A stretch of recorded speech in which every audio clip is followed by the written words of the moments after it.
Les embarras de Paris.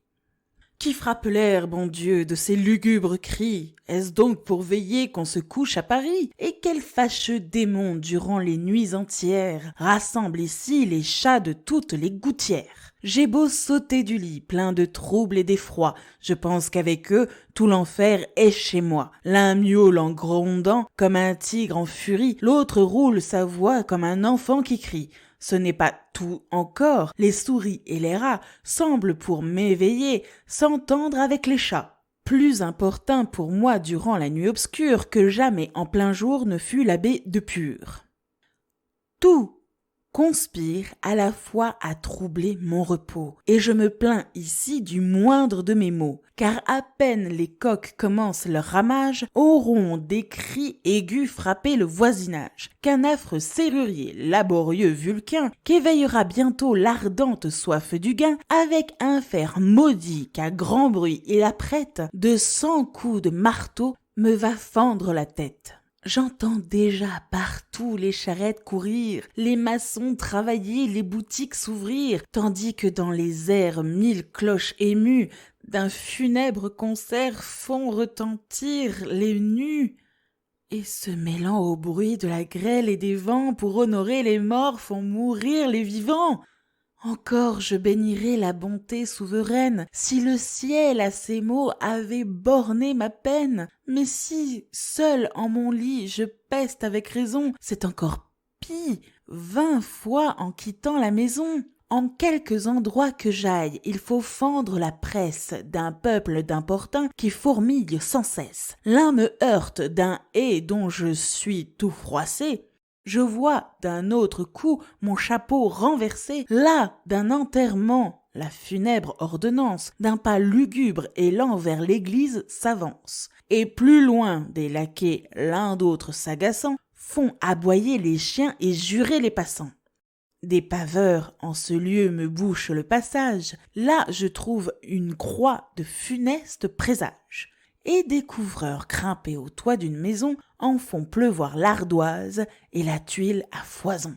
Là, sur une charrette, une poutre branlante vient menaçant de loin la foule qu'elle augmente. 6 chevaux attelés à ce fardeau pesant ont peine à l'émouvoir sur le pavé glissant. D'un carrosse en tournant, il accroche une roue et du choc le renverse en un grand tas de boue. Quand un autre, à l'instant s'efforçant de passer, dans le même embarras se vient embarrasser.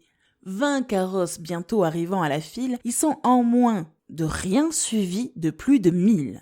Et pour surcroît de mots, un sort malencontreux conduit en cet endroit un grand troupeau de bœufs, chacun prétend passer, l'un mugit, l'autre jure. Des mulets en sonnant augmentent le murmure. Aussitôt 100 chevaux dans la foule appelés, de l'embarras qui croit ferme les défilés, et partout les passants enchaînant les brigades, au milieu de la paix font voir les barricades. On n'entend que des cris poussés confusément, Dieu, pour s'y faire ouïr, tonnerait vainement. Moi donc, qui dois souvent en certains lieux me rendre, le jour déjà baissant et qui suis là d'attendre, ne sachant plus tantôt à quel sein me vouer, je me mets au hasard de me faire rouer.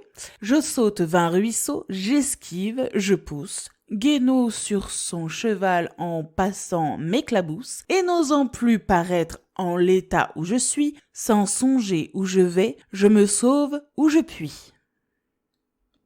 Tandis que dans un coin en grondant je m'essuie, souvent pour m'achever il survient une pluie. On dirait que le ciel qui se fond tout en eau veuille inonder ces lieux d'un déluge nouveau. Pour traverser la rue au milieu de l'orage, un ais sur 2 pavés forme un étroit passage. Le plus hardi laquais n'y marche qu'en tremblant, il faut pourtant passer sur ce pont chancelant. Et les nombreux torrents qui tombent des gouttières, grossissant les ruisseaux, en ont fait des rivières. J'y passe en trébuchant, mais malgré l'embarras, la frayeur de la nuit précipite mes pas. Car sitôt que du soir les ombres pacifiques d'un double cadenas font fermer les boutiques, que retiré chez lui le paisible marchand va revoir ses billets et compter son argent. que dans le marché neuf tout est calme et tranquille, les voleurs à l'instant s'emparent de la ville, le bois le plus funeste et le moins fréquenté est au prix de Paris un lieu de sûreté. Malheur donc à celui qu'une affaire imprévue engage un peu trop tard au détour d'une rue. Bientôt,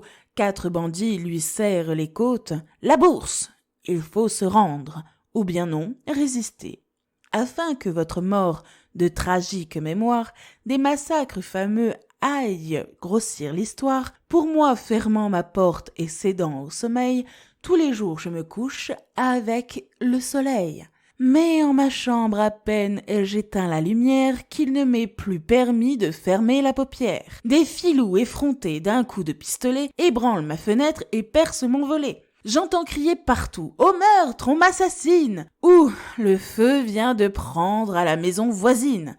Tremblant et demi-mort, je me lève à ce bruit, et souvent, sans pourpoint, je cours toute la nuit. Car le feu, dont la flamme en ondes se déploie, fait de notre quartier une seconde Troie.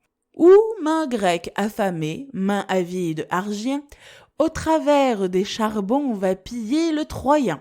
Enfin, sous 1000 crocs la maison abîmée entraîne aussi le feu qui se perd en fumée.